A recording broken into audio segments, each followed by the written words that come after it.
the HAWE Tech Podcast. Hello and welcome to today's episode of the HAWE Tech Podcast. My name is Ralph and I'm Senior Specialist for Sales Enablement at HAWE. Today we're talking about components that should hopefully never be used. We're talking about line rupture protection valves. You may already know Alper, the Product Manager for hydraulic components from previous episodes. Hello Alper. Hi Ralph. How are you? Today I'll be talking to him about the following topic. Do you know what the application possibilities and limits of line rupture protection valves are? I sure hope you do. Alper, what does a line rupture protection valve do? Hello Ralph. First of all, thanks for having me. Line rupture protection valves are also known as pipe break safety valves. Mm-hmm. They offer the simplest way of holding a cylinder in position if the supply line breaks. Okay. These components are mainly used on forklifts, excavators, or mobile cranes, for example, where the boom or the load must not be allowed to drop in an uncontrolled manner, even if the supply line breaks. Okay. Does this happen often? Because I figure these lines should actually be designed in such a way that they don't break apart, correct? No, fortunately, this does not happen very often. As the name suggests, they are protections, and that they have to respond in the unlikely event of it's happening. Okay. If it happens. It is usually not because of the pipe has been overloaded, but rather than there has been an external force. For example, the excavator can hit something with its boom and damage the pipe or the hose, which is connected to the cylinder. Okay, that makes sense. But another question. You've already been on my podcast multiple times. Once you talked about pilot-operated check valves. The other time you talked about the load-holding valves. Yeah. Both times, one of the tasks was to hold the load in a position, of course. Why do we even need these line rupture protection valves then? Load holding valves or pilot operated check valves take over the load holding function. They are frequently used and they have also a pilot line, and the line rupture protection valve is only intended for emergency. Okay. Some of the valves we talked about before can also be fitted outside of the cylinder, which means if the supply line to the cylinder breaks in this constellation, Yes. the load holding function can no longer be assumed. Ideally, the line rupture protection valve is screwed in directly into the cylinder, and this part should normally not tear off. Okay. Can you tell us a little bit more how the line rupture protection valve actually works? Such a line rupture protection valve is a simple component. They are set to a specific volume flow. A spring holds the valve plate open against the direction of flow. And if the flow rate increases, the force acting on the plate increase. Okay. If the flow rate is too high, the flow force exceeds the spring force and the valve plate closes.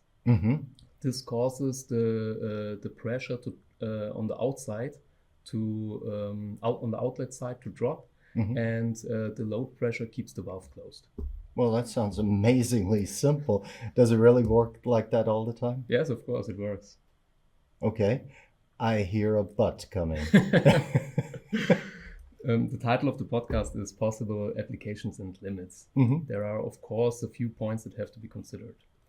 On the one hand, the valve only responds if the set volume flow is exceeded.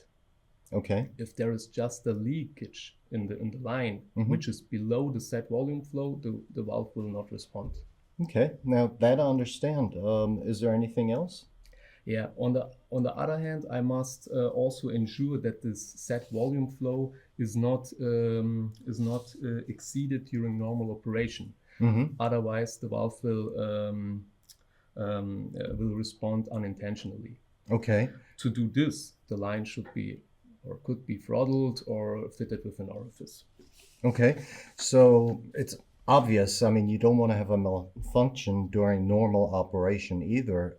Is there anything else, or are we covering it all by now? Yes, if the valve is responded or has responded, it is not easy to release the load again, because the pressure is trapped between the line rupture protection valve and the cylinder. Okay. There are, of course, ways to do this, but for this purpose, we can also offer a version, an optional line rupture protection valve with an integrated orifice, for example. This means that the load is not stopped completely, but lowered slowly via the orifice. Okay. I hadn't even thought about the fact that you have to get the pressure out of the cylinder again. Is there anything else we need to consider? Yes, as already mentioned, they are not intended to operate it frequently. Ideally, they are not activated at all. If there has actually been a line rupture, repair work is required anyway. So in this case, it is best to replace the line rupture valve directly. And if the valve has closed a few times during normal operation, measures must be taken, and it is also best to change the line rupture valve in this case. Okay, that's a lot to consider with such a simple component. Amazing. Yeah. Yes, but that's it now. Perhaps a small advertising block from my side. We at HAWE, we have line rupture valves, and we call it LB. They are available up to 250 liter per minute, and for a maximum pressure up to 500 bar. They are designed as an insert valve, are available as a fitting version, and are available with an optional housing. Well, always good to do some product advertising here. Well, let me summarize a little bit what I understood. So line rupture protection valves are simple components that hold cylinders in position when a line breaks, as you explained to us. During use, it should be noted that the valves do not respond to minor leaks, and to prevent unintentional activation, the lines must be throttled, as you mentioned. Now, the valves are intended as safety devices and should not be operated frequently. Did I miss anything, or did I mention all of it? No, Ralph, very nicely summarized. Well, thank you very much. Then I guess we're done for today. Yes. I thank you, Alper, for being here and explaining this very interesting topic.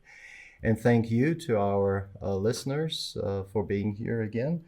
We look forward to seeing you again in 14 days for our next HAWE Tech Podcast. Until then, goodbye.